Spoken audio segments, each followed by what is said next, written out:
आइए दोस्तों, अब हम सॉल्व करेंगे एनसीईआरटी गणित क्लास 10 प्रश्नावली 10.2 का प्रश्न क्रमांक 12। तो सबसे पहले हम क्वेश्चन को ही पढ़ लेते हैं। क्वेश्चन क्या कहता है कि 4 सेंटीमीटर त्रिज्या वाले एक वृत्त के परिगत एक त्रिभुज एबीसी इस प्रकार खींचा गया है। जैसा कि आप देख सकते हैं ये वृत्त है और इस वृत्त की जो त्रिज्या है यहाँ देख सकते हैं, ये त्रिज्या है कितनी, 4 सेंटीमीटर।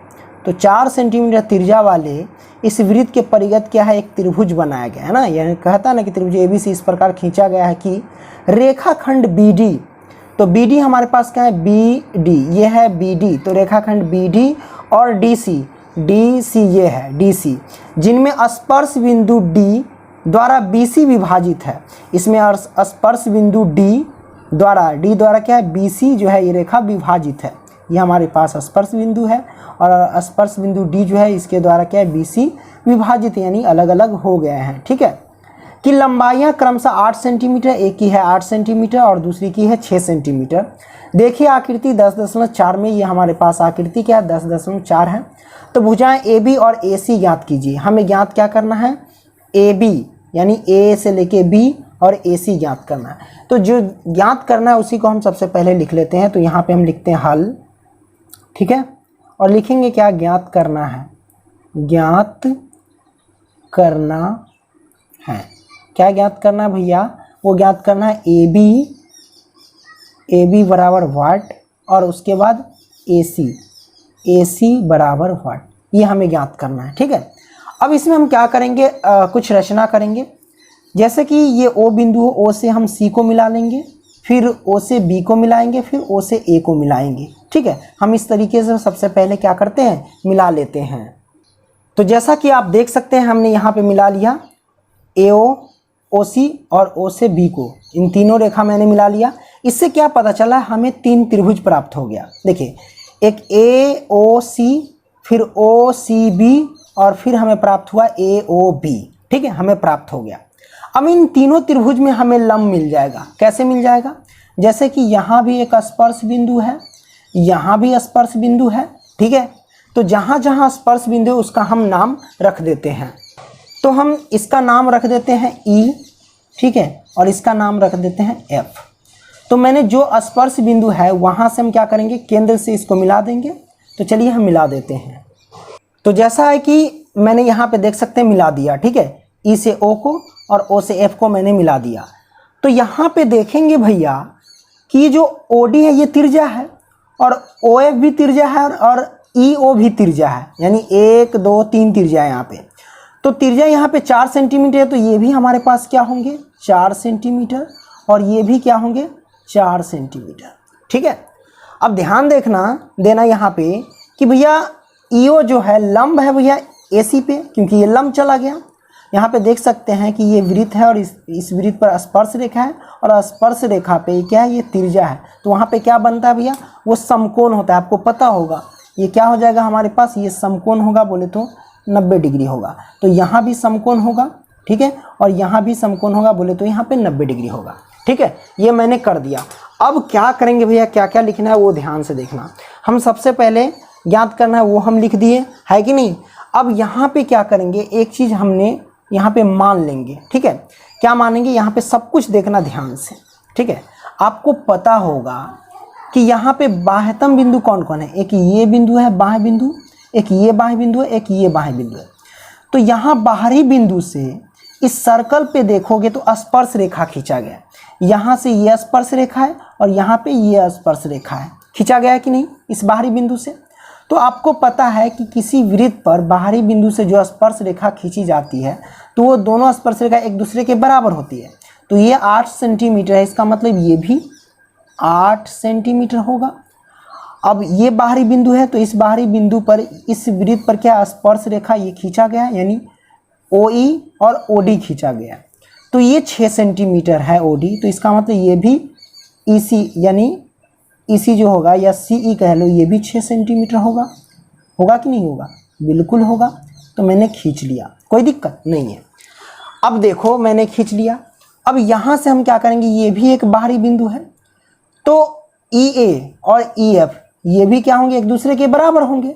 तो हम यहाँ पे EA जो है इसको मान लेंगे x सेंटीमीटर मान लेंगे तो ये भी हमारे पास क्या हो जाएगा, x सेंटीमीटर, ये भी क्या हो जाएगा, x सेंटीमीटर।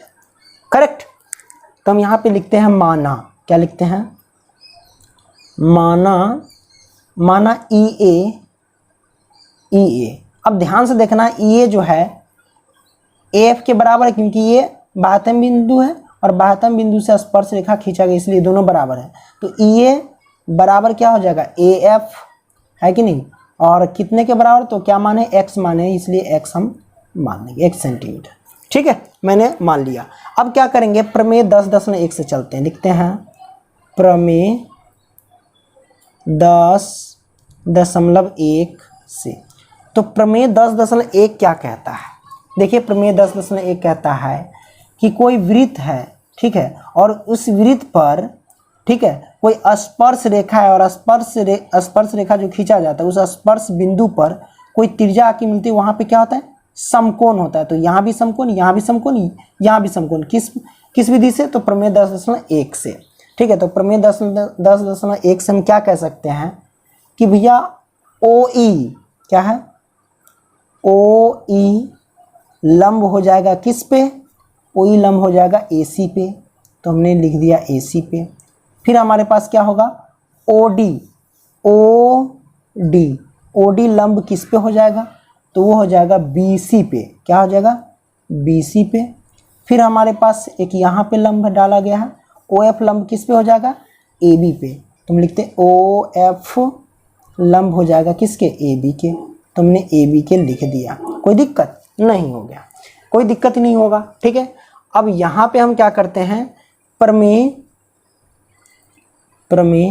10.2 से चलते हैं। तो प्रमेय 10.2 से अब यहाँ पे हम देखेंगे, प्रमेय 10.2 क्या कहता है कि किसी बाहरी बिंदु से वृत्त पर खींचा गया स्पर्श रेखा एक दूसरे के बराबर होता है। मतलब ये वाला इसके बराबर होगा, फिर ये वाला इसके बराबर होगा, फिर ये वाला इसके बराबर होगा। तो हम लिख देते हैं प्रमेय 10.2 से क्या हो जाएगा कि यहाँ पे लिख सकते हैं कि DC बराबर क्या हो जाएगा, EC, ठीक है, बराबर कितना, 6 सेंटीमीटर, एवं DB या BD कह लो, ठीक है, BD बराबर क्या हो जाएगा, BF बराबर कितना, 8 सेंटीमीटर, हमने लिख दिया। अब क्या करेंगे भैया, इसमें 3 त्रिभुज है, एक ये त्रिभुज देखो, एक ACO मानो, और एक त्रिभुज OCB मानो, और एक त्रिभुज AOB। इन तीनों त्रिभुज का हम क्षेत्रफल ज्ञात कर लेंगे। क्या कर लेंगे, ज्ञात कर लेते हैं सबसे पहले। तो हम कैसे ज्ञात करेंगे, हम एक अलग पेज लेते हैं, अब बताते हैं। सबसे पहले त्रिभुज निकालते हैं ACO का क्षेत्रफल। तो लिखते हैं त्रिभुज ACO का क्षेत्रफल। तो त्रिभुज का क्षेत्रफल क्या होता है, 1/2 गुने आधार गुने ऊंचाई होता है, लंबवत ऊंचाई, है ना। तो इस पे हम पुट करेंगे भैया, यहाँ पे हम क्या करेंगे देख लो, 1/2 तो 1/2 गुने में आधार हमारे पास क्या है, ACO में। देखो भैया ACO में देखो, ये हमारे पास लंब है, तो लंब जहाँ पर कहाँ पर पड़ता है, आधार पे ना पड़ता है, तो ये आधार हो जाएगा AC। तो आधार हमारे पास क्या हो जाएगा, ये पूरा यहाँ से लेके AC तक, तो x भी आ जाएगा, 6 भी आ जाएगा इसमें, तो x प्लस के 6 आधार हो जाएगा हमारे पास। तो x प्लस के 6 हमारे पास आधार हो जाएगा, गुने में ऊंचाई हमारे पास कितना है, तो ऊंचाई यहाँ पे है 4, है कि नहीं। ये हमारे पास ऊंचाई, लंब डाला गया, यही नहीं ऊंचाई हुआ, लंबवत ऊंचाई, तो ये हमारे पास 4 हो जाएगा। अब यहाँ से हम इसको सॉल्व करेंगे, तो 1/2 से काट लो इसको, 2 दूनी 4 कट गया, तो हमारे पास क्या आ जाएगा, 2 से x में गुना करेंगे तो 2x, और प्लस के 6 से 2 में गुना करेंगे तो 6 दूना 12। इसको समीकरण 1 मान लेंगे, ठीक है। फिर पुनः अब फिर चलेंगे भैया त्रिभुज किस में, अगला त्रिभुज ले लेते हैं। अब त्रिभुज ले लेते हैं OCB में। तो लिखते हैं त्रिभुज OCB का क्षेत्रफल, है कि नहीं।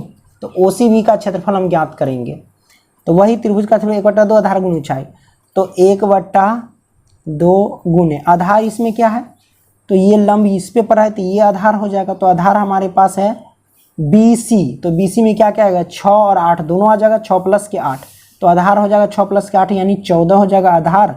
और गुने में ऊंचाई हमारे पास क्या हो जाएगा, ऊंचाई ये लंबवत ऊंचाई ये 4 हो जाएगा, तो हम लिखेंगे 4। ठीक है, काट दो, 2 दूनी 4 कट गया, तो हमारे पास क्या आ जाएगा, तो 14 दूना 28 ये आ जाएगा। इसको मान लो 3, करेक्ट, सॉरी 2 मान लो। अब चलते हैं फिर से त्रिभुज, किस में चलें, त्रिभुज चलते हैं OAB में चलते हैं, OAB में। तो त्रिभुज OAB में यानी OAB का क्षेत्रफल लिख लो, का क्षेत्रफल, ठीक है, वही 1/2 आधार गुनी ऊंचाई है कि नहीं। तो हम क्या करेंगे 1/2 लिखेंगे, ओके, और गुने आधार इसमें क्या हो जाएगा भैया, इसमें आधार जो हो जाएगा 8 प्लस के x, तो यहाँ लिखते हैं 8 प्लस के x, ये गुने, फिर गुने ऊंचाई, ऊंचाई इसमें क्या है वही ये वाला है 4, तो हम लिखेंगे 4। अब इसको सॉल्व करेंगे, 2 से काटो, 2 दूनी 4 कट गया। अब इसे गुना करो, 2 से 8 में गुना करेंगे तो 8 दूनी 16 प्लस में 2 से x में गुना करेंगे तो 2x है कि नहीं। तो 16 प्लस के 2x, इसको मान लेते हैं समीकरण 3, करेक्ट, हमने मान लिया। अब आपको हम बताते हैं भैया, ध्यान से देखना, तो यहाँ पे तीनों त्रिभुज का क्षेत्रफल निकल गया। तो इस फिगर में देखना, ये त्रिभुज, ये त्रिभुज, ये त्रिभुज निकल गया। तो ये तीनों त्रिभुज को एक साथ जोड़ेंगे तो एक बड़ा त्रिभुज आएगा, यानी ACB या ABC कह लो, है ना। तो ABC का जो क्षेत्रफल निकालेंगे तो इन तीनों त्रिभुज को आपस में जोड़ देंगे।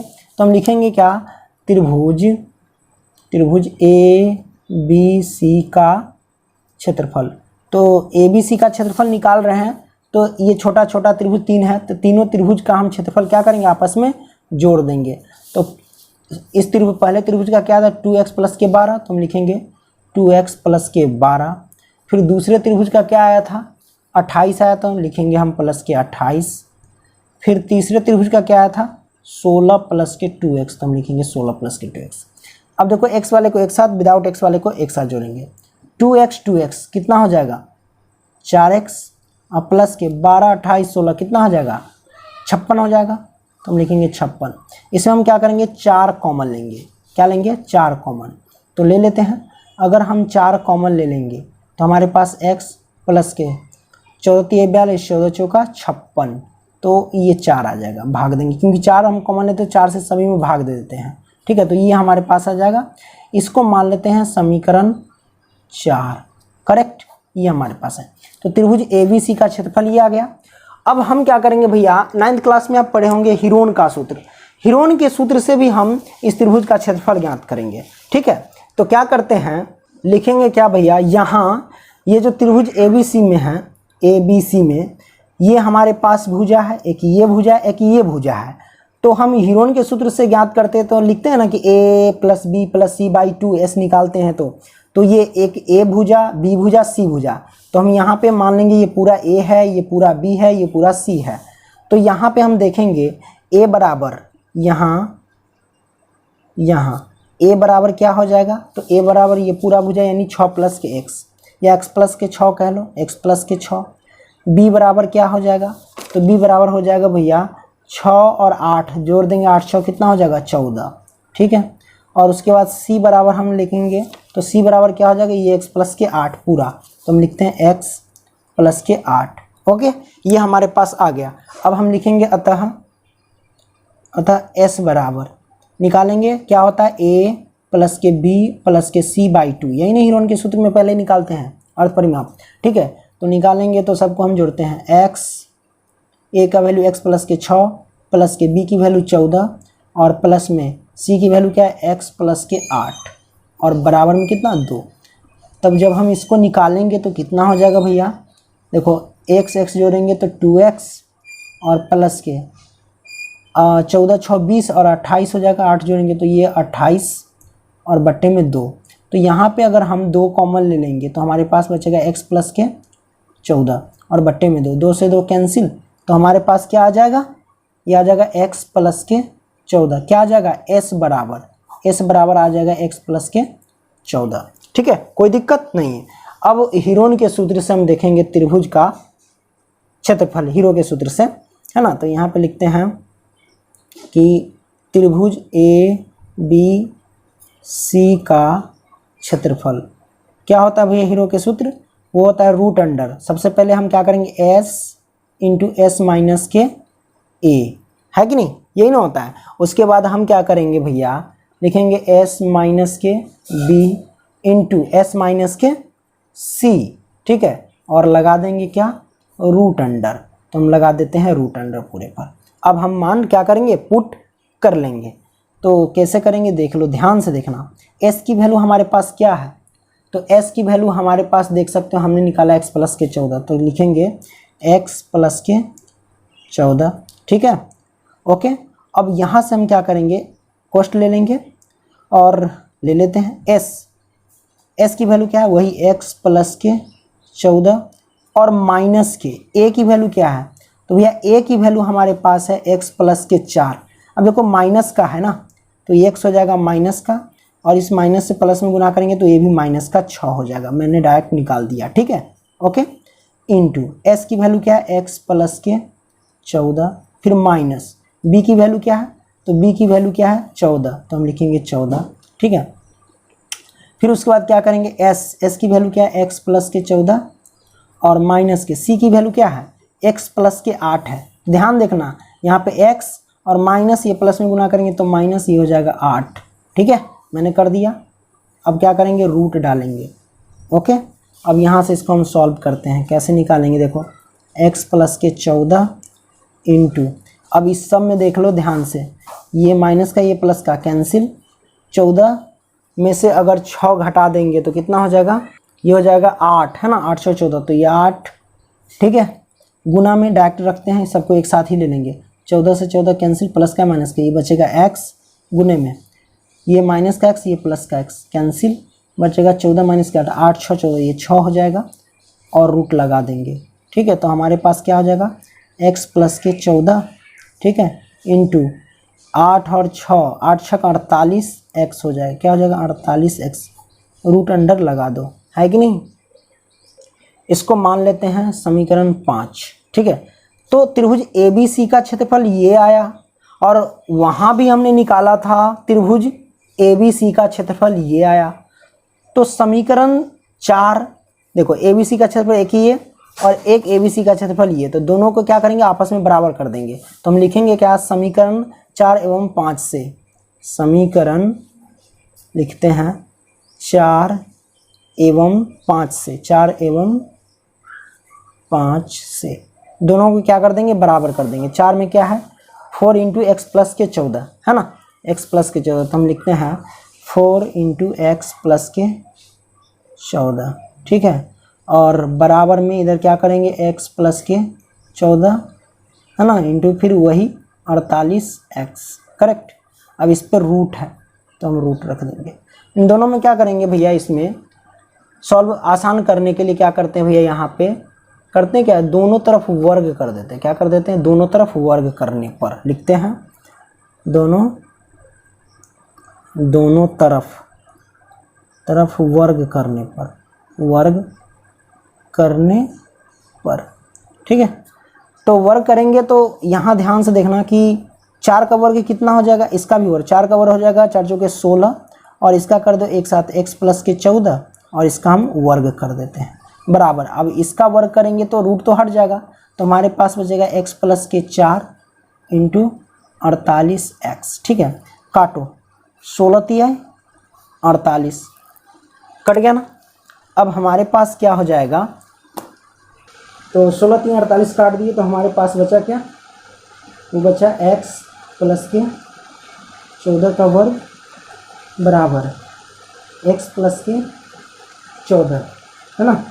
ये 14 4 लिखा मैंने, 14 होगा, मैंने कहीं से छोड़ते आ गया क्या, एक्स प्लस के 4 यहाँ पे लिख दिया मैंने, यहीं पे होगा ना, 14 ना होगा, हाँ तो मैंने लिख दिया 14, क्योंकि ये समीकरण 5 था, ठीक है, मैंने 4 लिखा था, ठीक है। तो एक्स प्लस के 14 और यहाँ पे हो जाएगा 3x, क्या हो जाएगा, काट दिए तो ये 3x हो जाएगा ना, 3x।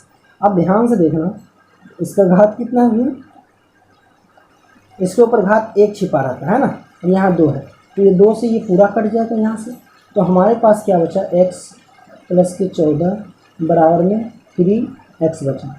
अब क्या करते हैं, x है तो x रहने देते हैं, x है तो x रहने देते, प्लस से इधर आए तो माइनस का 3x बराबर में प्लस का 14, पक्षा में तो माइनस का 14, घटा देंगे तो माइनस के 2x बराबर में माइनस के कितना हो जाएगा 14, माइनस से माइनस कैंसिल तो 7 गुना कितना हो जाएगा, कट जाएगा 14 से, तो x की वैल्यू आ जाएगी हमारे पास 7 सेंटीमीटर। तो x की वैल्यू आ गई। अब हमको निकालना क्या था भैया, वो हम आपको बता देते हैं। हमको निकालना था भैया x का मान, तो हमने x का मान तो 7 निकाल लिया। तो अब देखो ज्ञात क्या करना था, मैंने लिखा AB और AC का मान ज्ञात करना था। तो A से लेके B का मान ज्ञात करना है ना, तो हम लिखते हैं यहाँ पे, क्योंकि AB बराबर क्या हो जाएगा, तो AB बराबर हो जाएगा, हम ज्ञात करेंगे तो हमारे AB में क्या क्या था, 6 प्लस के x आता है, हम लिखेंगे 6 प्लस में x, तो आप देखोगे 6 और प्लस में x की जगह पे कितना रखेंगे 7, तो AB का वैल्यू आ जाएगा 13। ठीक है, अब उसके बाद हम AB का निकाल दिए, अरे मैंने कुछ गड़बड़ किया, AC का मैंने निकाल दिया, ऐसे किया AC, ये AC का निकला ना, मैंने AB का लिख दिया था। ठीक है, तो ये चलो हम AC का निकाल दिए, क्या AC में ना है 6 प्लस के x, 6 प्लस के x AC में, AB में क्या है 8 प्लस के x है, तो अब हम निकालेंगे AB बराबर क्या हो जाएगा x प्लस के 8, तो x की वैल्यू है 7 प्लस के 8, तो कितना हो जाएगा 8 7 15, ये सेंटीमीटर AB की वैल्यू, ये AC की वैल्यू 13 सेंटीमीटर 15 सेंटीमीटर, तो हमारे पास आंसर आ गया। ठीक है, आई होप कि यह वीडियो के माध्यम से ये क्वेश्चन आप समझ गए होंगे। लेंथी था लेकिन बहुत आसान था। ठीक है, अगली वीडियो में लेंगे, तब तक के लिए बाय दोस्तों।